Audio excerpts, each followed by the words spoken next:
Welcome to my YouTube channel. आज मैं आपको क्लास 7 के लिए उर्दू ग्रामर पढ़ाऊंगी। एग्ज़ाम से मुतालिक पूरी ही उर्दू ग्रामर की 100% तैयारी करवाऊंगी। तो बिना टाइम वेस्ट किए पढ़ना स्टार्ट करते हैं। सबसे पहले हम सीखेंगे कि किसी भी मज़मून को किस तरह से लिखा जाता है, ताकि आप एग्ज़ाम में अगर किसी भी टॉपिक पर मज़मून लिखने के लिए आए तो आप उसे मेथड वाइज बहुत अच्छे से लिख सको। तो सभी बच्चे हमेशा ध्यान रखेंगे कि कोई भी मज़मून हमेशा 3 हिस्सों में लिखा जाता है। सबसे पहले हिस्से के अंदर जो भी कोई टॉपिक होता है उसका इंट्रोडक्शन दिया जाता है, यानी कि ये चीज़ क्या है। फिर सेकंड वाले पार्ट में हमें टॉपिक से मुतालिक अव्वल और आखिर मालूमात लिखनी होती है कि ये चीज़ कैसे कैसे अमल में आई या फिर इस चीज़ को किस तरह से मनाया जाता है। और फिर लास्ट के अंदर हम टॉपिक से मुतालिक सलाह मशवरा लिखते हैं या फिर कोई एडवाइस, जैसे कि कोई पॉजिटिव पॉइंट उसका या अगर कोई नेगेटिव पॉइंट है तो उसको भी लिखा जाता है। ये हमेशा लास्ट में लिखते हैं। तो उम्मीद करती हूँ सभी बच्चे मज़मून लिखने का तरीका अच्छे से समझ गए होंगे। अब यहाँ पर कहा गया है कि यौम आज़ादी यानी कि 15 अगस्त पर आपको मज़मून लिखना है। तो सबसे पहले हम इंट्रोडक्शन देंगे। क्या लिखोगे कि हिंदुस्तान की तारीख़ में 15 अगस्त 1947 का दिन सुनहरे हुर्फ़ों में लिखा गया और ये दिन एक तारीख़ी दिन बन गया।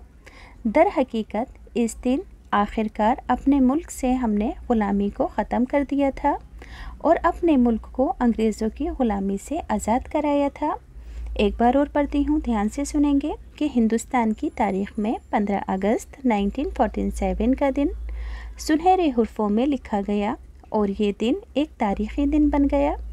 दर हकीकत इस दिन आखिरकार अपने मुल्क से हमने ग़ुलामी को ख़त्म कर दिया और अपने मुल्क को अंग्रेज़ों की ग़ुलामी से आज़ाद करा लिया।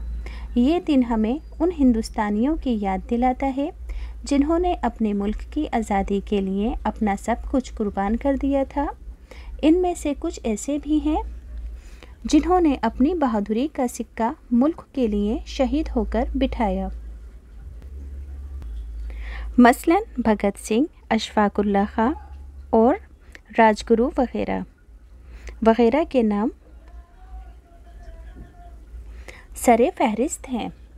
क्या क्या? भगत सिंह, अशफाकुल्ला खां और राजगुरु वगैरह वगैरह के नाम सरे फहरिस्त थे। एक बात ये भी है कि मुल्क की आज़ादी के लिए 2 तरह की पार्टियां थीं। एक पार्टी वो थी जो कि पुरअमन यानी कि पुरअमन लड़ाई लड़कर मुल्क को आज़ाद कराना चाहती थी शांति के साथ, जिनमें महात्मा गांधी, मौलाना आज़ाद, पंडित नेहरू जैसे लोग शामिल थे। और ऐसे लोग भी थे जिन्होंने अपनी गिरफ्तारियां देकर जेलें भर दी। तो दूसरी पार्टी ने पिस्तौल और बम से अंग्रेज़ी सरकार को खौफज़दा करके हिंदुस्तान छोड़ने पर मजबूर कर दिया। पहला पैराग्राफ कंप्लीट। अब देखो बच्चों, सेकंड पैराग्राफ के अंदर टॉपिक से मुतालिक मालूमात लिखनी है कि ये दिन कैसे मनाया जाता है। तो सेकंड पैराग्राफ को पढ़कर सुनाने से पहले सभी बच्चों से मेरी रिक्वेस्ट है, एक छोटी सी बात बताना चाहती हूँ कि जिन बच्चों को स्टेशनरी के और गिफ्ट आइटम्स के ख़ास प्रोडक्ट्स ख़रीदने का शौक़ है, जैसे कि ऑटोमेटिक शार्पनर वगैरह, अलग अलग ख़ास तरह की यूनिक स्टेशनरी के और गिफ्ट आइटम्स के प्रोडक्ट्स, बच्चों ये सभी चीज़ें बहुत ज़्यादा अलग क्वालिटी की, बेस्ट क्वालिटी की हैं और इन पर आपसे किसी भी तरह की कोई कमीशन नहीं ली जाएगी। बिना किसी कमीशन के आप घर बैठे इसे आसानी से मंगा सकते हो। ये जो चीज़ें हैं सभी चीज़ें बिल्कुल ख़ास हैं, जो कि आम दुकानों पर नहीं मिलती हैं। अगर बाई चांस बामुश्किल मिल भी जाती हैं तो इसके लिए डिस्ट्रीब्यूटर आपसे बहुत ज़्यादा कमीशन लेते हैं। तो आप बिना किसी कमीशन के घर बैठे इन सभी चीज़ों को मंगवा सकते हो। इसके अलावा दूसरी इम्पॉर्टेंट चीज़ है छोटे बच्चों की सेफ्टी के लिए, जैसे कि आप और आपके छोटे भाई बहन किसी भीड़ भाड़ वाले इलाके में जाते हो तो इस बेल्ट को छोटे बच्चों के हाथ पर बांधा जाता है ताकि वो भीड़ में इधर उधर ना हो जाए। तो इस बेल्ट को मैं अपने बच्चे के लिए भी यूज़ करती हूँ और सभी से उम्मीद करती हूँ कि अपने बच्चों की सेफ्टी के लिए इस बेल्ट को ज़रूर ख़रीदें। मगर ये जो बेल्ट है आपको ऑफ़लाइन कहीं नहीं मिलेगी, सिर्फ ऑनलाइन अवेलेबल है। लिंक मैं डिस्क्रिप्शन में डालूँगी, आप वहाँ से जाकर ख़रीद सकते हो। तो अब हम सेकंड पैराग्राफ पढ़ते हैं। 15 अगस्त पूरे मुल्क में बड़े जोश के साथ मनाया जाता है। इस दिन दिल्ली में ख़ास तौर पर बड़ी चहल पहल नज़र आती है जो देखने से ताल्लुक़ रखती है।